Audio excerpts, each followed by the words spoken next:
नमस्कार दोस्तों, target with PS Parihar channel में आपका स्वागत है। सुबह की इस वीडियो में ऐसी सूचनाएं होती हैं जो विभिन्न समाचार पत्रों पर छाई हुई होती हैं और विद्यार्थियों के लिए आवश्यक होती हैं। तो आइए शुरू करते हैं और देख लेते हैं कि आज के समाचार पत्रों में ऐसी कौन कौन सी सूचनाएं हैं। तो वीडियो जल्दी से लाइक कर दें, शेयर कर दें। जिन छात्रों ने चैनल को सब्सक्राइब ना किया हो तो जल्दी से सब्सक्राइब कर लें ताकि आप लोगों को भी इसी तरह की ऑथेंटिक अपडेट से मिलती रहे। आगे बढ़ने से पहले एक और जानकारी कि अगर आप लोग बिहार बीएड एंट्रेंस की तैयारी कर रहे हैं तो चक्षु प्रकाशन की ये पुस्तक ले सकते हैं। इसमें बहुत सारे संभावित प्रश्न पत्र दिए हुए हैं और पुराने सॉल्व पेपर भी यहाँ पर दिए हुए हैं। ऑफलाइन तो ये पुस्तक मिलती ही है, लेकिन अगर आप लोग ऑनलाइन मंगवाना चाहते हैं तो उसकी जो लिंक है मैंने डिस्क्रिप्शन बॉक्स में दे दी है।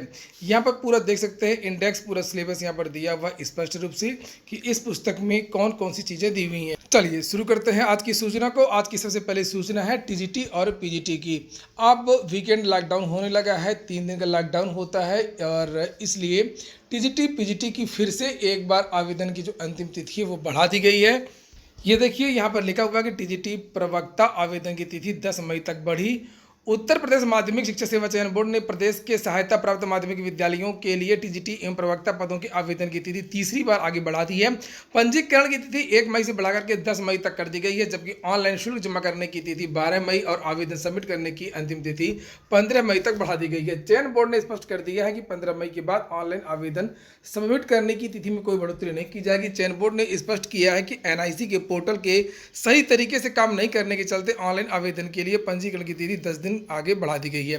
और इससे पहले चयन बोर्ड ने 8 अप्रैल को पंजीकरण की तिथि 11 अप्रैल से बढ़ा करके 21 अप्रैल तक कर दी थी। उसके बाद ऑनलाइन पंजीकरण की 21 अप्रैल से बढ़ा करके 5 मई तक कर दी गई थी। आवेदन की तिथि बढ़ाई जाने के बाद भी परेशानी दूर नहीं होने के कारण तीसरी बार आवेदन की तिथि बढ़ाई गई है।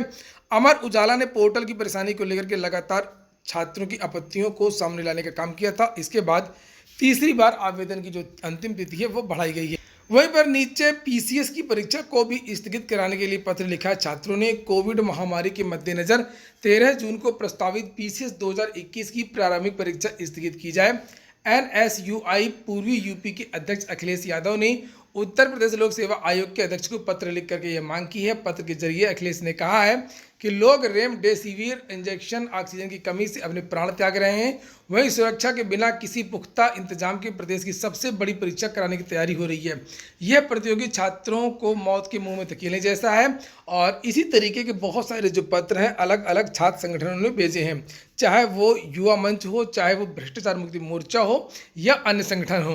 आपको फिर से बता दूं कि आप लोग वीडियो को देखते तो हैं मगर उतना ना तो लाइक करते हैं ना तो शेयर करते हैं, इसलिए जो छात्र शेयर कर सकते हो, जितने भी फेसबुक ग्रुप्स हैं, व्हाट्सएप ग्रुप्स हैं, तो आप लोग वीडियो को शेयर अवश्य कर दिया करें और लाइक तो वीडियो को देखने से पहले ही कर दिया करें। अगली जो सूचना है वो है यूपीटीईटी को लेकर के। उत्तर प्रदेश शिक्षक पात्रता परीक्षा पर भी कोरोना का लग सकता है ग्रहण। आज के लगभग सभी समाचार पत्रों में अलग अलग तरीके से ये सूचना दी गई है। हालांकि इसके बारे में मैंने कल ही एक वीडियो बनाया था जब एक समाचार पत्र में ये जानकारी दी गई थी कि मई के महीने में ही आवेदन मांगे जाएंगे। और यहाँ पर लिखा कि यूपीटीईटी पर भी कोरोना का लग सकता है ग्रहण। उत्तर प्रदेश शिक्षक पात्रता परीक्षा यूपीटीईटी 2020 पर भी कोरोना संकट का ग्रहण लगने के आसार हैं। कोरोना संक्रमण जिस तरह से पांव पसार रहा है उसमें 11 मई को विज्ञापन व 18 मई से ऑनलाइन आवेदन शुरू हो पाना मुश्किल है। हालांकि परीक्षा संस्था इस संबंध में अगले सप्ताह स्थिति स्पष्ट करेगा। एनआईसी में अफसर व कर्मचारी संक्रमित हैं, उससे आवेदन प्रक्रिया टलने की नौबत है।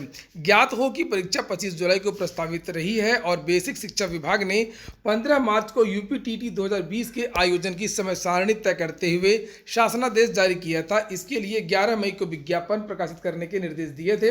वहीं ऑनलाइन आवेदन के लिए रजिस्ट्रेशन 18 मई की दोपहर से शुरू होकर के अंतिम तारीख 1 जून तय की गई थी। वहीं 25 जुलाई को परीक्षा 2 पालियों में होनी थी। और यहाँ पर लिखा हुआ है कि पीएनपी में इसके बारे में मंथन चल रहा है और बहुत जल्दी इसके बारे में एक निर्णय लिया जाएगा और सभी छात्रों को सूचना दी जाएगी। ये देखिए यहाँ पर लिखा हुआ है कि परीक्षा नियामक प्राधिकारी कार्यालय इन दिनों इस अहम परीक्षा पर मंथन कर रहा है और इन दिनों प्रदेश में कोरोना संक्रमण जिस तरह से बढ़ रहा है उसे देखते हुए फिलहाल परीक्षा का विज्ञापन व ऑनलाइन आवेदन शुरू हो पाने की उम्मीद अब नहीं है। इसके बाद में जो अगली सूचना है वो है असिस्टेंट प्रोफेसर भर्ती की। आवेदन की अंतिम तिथि तो निकल गई है, लेकिन बहुत सारे ऐसे अभ्यर्थी हैं जिनका जो आवेदन है वो पूरा नहीं हो पाया है। लिखा है रजिस्ट्रेशन तो हो गया है, लेकिन आवेदन से वंचित हुए अभ्यर्थी आवेदन तिथि बढ़ाने की मांग की है। फॉर्म भरने का कंफर्मेशन मेल न आने से परीक्षा में शामिल होने को लेकर के संशय है।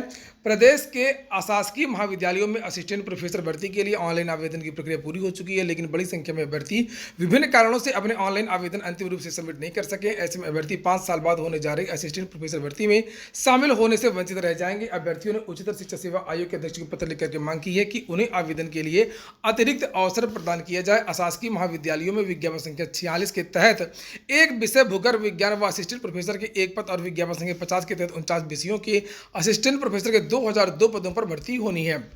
वहीं पर डीएलएड प्रवेश के बारे में भी जानकारी दी गई है। लिखा है डीएलएड में प्रवेश जुलाई माह के बाद होगा। प्राथमिक स्कूलों में शिक्षक बनने की 2 वर्षीय प्रशिक्षण पाठ्यक्रम DElEd diploma in elementary education में प्रवेश अब जुलाई के बाद ही शुरू होगा। परीक्षा नियामक प्राधिकारी कार्यालय ने इस संबंध में फरवरी में ही प्रस्ताव भेजा था। शासन ने इस पर मुहर अभी तक नहीं लगाई है, बल्कि मौजूदा हालात को देखते हुए परीक्षा संस्था से कहा है कि अब वे जुलाई माह के बाद प्रवेश कराने का नया कार्यक्रम भेजें।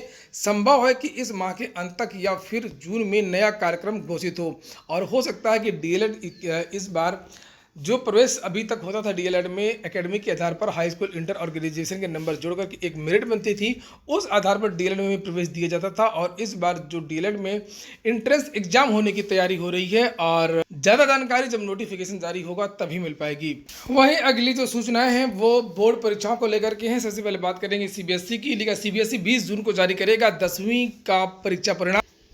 सीबीएसई की जो परीक्षाएं अभी स्थगित हुई थी, हाल ही में से घोषणा की गई थी, और घोषणा में ये भी कहा गया था कि हाई स्कूल के जो परीक्षा है वो नहीं होगी। हाई स्कूल के विद्यार्थियों को एक नियम के आधार पर प्रमोट किया जाएगा, और 12वीं की परीक्षा होगी। 12वीं के बारे में बाद में घोषणा की जाएगी। हाई स्कूल के विद्यार्थियों को किस तरीके से प्रमोट किया जाएगा उसके बारे में भी यहाँ पर जानकारी दे दी गई है। लिखा हुआ है कि यहाँ पर 10वीं के प्रत्येक विषय की जो परीक्षा होती है वो 100 अंक की होती है। इसमें 20 अंक स्कूल आंतरिक मूल्यांकन के आधार पर देता है, जबकि 80 अंकों की मुख्य परीक्षा होती है, और इसमें आंतरिक मूल्यांकन के अंक ज़्यादातर स्कूलों ने सीबीएसई की वेबसाइट पर अपलोड कर दिए हैं। जिन स्कूलों ने अब तक ये अंक अपलोड नहीं किए उन्हें 11 जून तक हर हाल में अपलोड करना है। और लिखा है कि बोर्ड के मुताबिक अब परीक्षाएं रद्द होने के बाद बचे हुए 80 अंकों का मूल्यांकन भी स्कूलों को ही करना है। इसके लिए स्कूलों द्वारा शैक्षणिक वर्ष 2020-21 में कराई गई परीक्षाओं को आधार बनाया जाएगा। प्री बोर्ड लिखा है कि इसमें 10वीं अंक यूनिट टेस्ट, 30 अंक अर्धवार्षिक परीक्षा और 40 अंक प्री बोर्ड परीक्षा के होंगे। यहाँ पर स्पष्ट कर दिया है कि 80 अंक जो है जो परीक्षा होती थी वो किस तरीके से दिए जाएंगे। यहाँ पर ये देखिए साफ साफ लिखा हुआ है 10 अंक यूनिट टेस्ट के होंगे, 30 अंक अर्धवार्षिक की जो परीक्षा हो चुकी है उसके, और 40 अंक प्री बोर्ड की परीक्षा के जोड़े जाएंगे। इस तरीके से अब इन विद्यार्थियों को नंबर दिए जाएंगे और प्रमोट किया जाएगा। वहीं पर 12वीं के छात्रों की जो परीक्षा होगी उसके लिए सैंपल पेपर जारी कर दिए गए हैं। किस तरीके से परीक्षा होगी इसके बारे में भी जानकारी यहाँ पर दे दी गई। सीबीएसई जो है अब जो परीक्षाएं होती हैं सीबीएसई की, उसके पैटर्न में भी बदलाव हो रहा है। लेकर सीबीएसई प्रतियोगी परीक्षाओं के पैटर्न पर होंगे 9वीं से लेकर 12वीं तक के प्रश्न पत्र। नीचे लिखा है कि केंद्रीय माध्यमिक शिक्षा बोर्ड अब छात्रों को प्रतियोगी परीक्षाओं के तर्ज पर पढ़ाई कराएगा। छात्रों की प्रतियोगी क्षमता में वृद्धि के साथ उनसे इसी पर आधारित सवाल भी पूछे जाएंगे। 9वीं 10वीं में 30% और 11वीं 12वीं की परीक्षा में 20% सवाल प्रतियोगी क्षमता बढ़ाने वाले सवाल पूछे जाएंगे। सीबीएसई की ओर से इस बारे में स्कूलों को दिशा निर्देश भेज दिया गया है। सीबीएसई की ओर से जल्द ही नए पैटर्न के आधार पर मॉडल प्रश्न पत्र भी जारी कर दिया जाएगा। सीबीएसई की ओर से नई शिक्षा नीति 2020 के तहत परीक्षा के पैटर्न में बदलाव किया गया है। बदले पैटर्न में छात्रों में सोचने एवं तर्क करने की क्षमता में विकास किया जाएगा। इसके तहत बोर्ड ने 9वीं एवं 11वीं की वार्षिक परीक्षा और 10वीं 12वीं की बोर्ड परीक्षा में योग्यता आधारित प्रश्न भी पूछे जाएंगे। कुल मिलाकर के 9वीं और 10वीं का भी नया पैटर्न होगा। 11वीं और 12वीं की जो परीक्षा होगी उसका भी अब नया पैटर्न होगा। अगली सूचना है कि आज ही होगी पंचायत चुनाव की मतगणना। सुप्रीम कोर्ट ने दे दी हरी झंडी। देर शाम तक आने लगेंगे नतीजे। केंद्रों के बाहर होगा सख्त कर्फ्यू। वहीं कोरोना को लेकर के कुछ समाचार हैं। लिखा संक्रमण श्रृंखला तोड़ने के लिए कुछ सप्ताह का लॉकडाउन जरूरी, ये कहा है अमेरिकी राष्ट्रपति के स्वास्थ्य सलाहकार डॉक्टर फासी।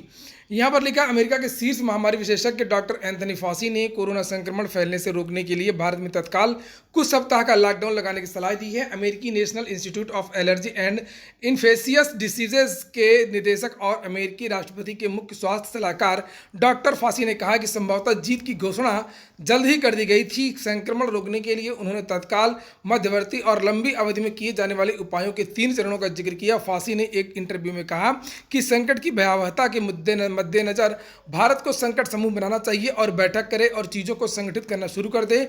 महामारी विशेषज्ञ ने कहा कि देश को तत्काल अस्थायी रूप से बंद कर देना है जरूरी है। साथ ही ऑक्सीजन और पीपीई किट समेत चिकित्सीय सामानों की उपलब्धता पर भी फोकस करना होगा। फांसी ने चीन की मिसाल देते हुए कहा कि 1 साल पहले तेजी से संक्रमण फैलने पर उसने पूरी तरीके से लॉकडाउन कर दिया था। जरूरी नहीं कि 6 महीने की पाबंदी हो, संक्रमण का सिलसिला रोकने के लिए कुछ सप्ताह का लॉकडाउन भी पर्याप्त होगा। उत्तर प्रदेश की बात करें तो लिखा कि उत्तर प्रदेश में राहत की आस, 30,000 संक्रमित व्यक्ति 24 घंटे में मिले हैं और 38,000 स्वस्थ होकर घर भी पहुंच गए हैं। लिखा, यूपी में कोरोना संक्रमण के आंकड़े फिलहाल कुछ राहत देने वाले हैं। शनिवार को नए मिले मरीजों से ज्यादा ठीक होने वाले मरीजों की संख्या रही है। प्रदेश में कुल 30,317 नए मरीज मिले, जबकि ठीक होने वालों की संख्या इससे 8,000 अधिक यानी 38,826 रही है। इससे पहले 28 अप्रैल को 29,824 नए संक्रमित मिले थे, जबकि 35,903 कोरोना जो संक्रमित है वो डिस्चार्ज हुए थे। राहत यह भी है कि जिस लखनऊ में सर्वाधिक संक्रमित मिल रहे थे, वहां ठीक होने वालों की संख्या नए मरीजों से दुगनी हो चुकी है। लखनऊ में 3,126 संक्रमित मिले हैं, जबकि 6,189 जो मरीज वो ठीक होकर के घर लौट गए हैं। तो ठीक है दोस्तों, ये हो गया आज का वीडियो अगर आपको अच्छा लगे तो लाइक अवश्य कर दिया करें। पूरा वीडियो सुनने के लिए बहुत बहुत धन्यवाद।